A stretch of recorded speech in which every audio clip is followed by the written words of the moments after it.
Perkenalkan, nama saya Merlin Febrian Onassis dari kelas 12 IP 1, ingin membacakan berita dengan tema kecelakaan.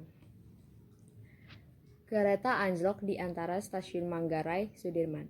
Kereta anjlok nomor KA 2473 rute Manggarai, Bukit Duri, Lumangsung di antara stasiun Manggarai, Sudirman, sekitar jam 15.16 waktu Indonesia Barat. Akibatnya, sejumlah perjalanan keganggu. Kareta relasi Bogor ke Tanah Abang jeung Jatinegara kitu oge sabalikna pikeun sementara waktu teu bisa dilakukan.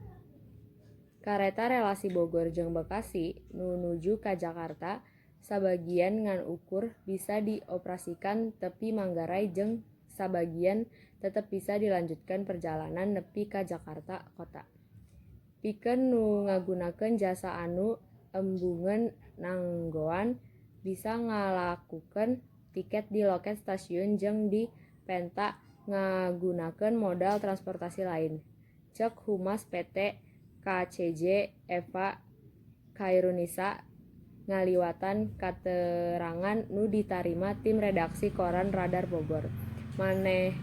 Manehana oge menta panumpang memerhatikeun keselamatan sewang-sewangan jeung deui henteu maksakeun naek kareta lamun geus pinuh mangga dagoakan kareta anu salanjutna, cek Eva.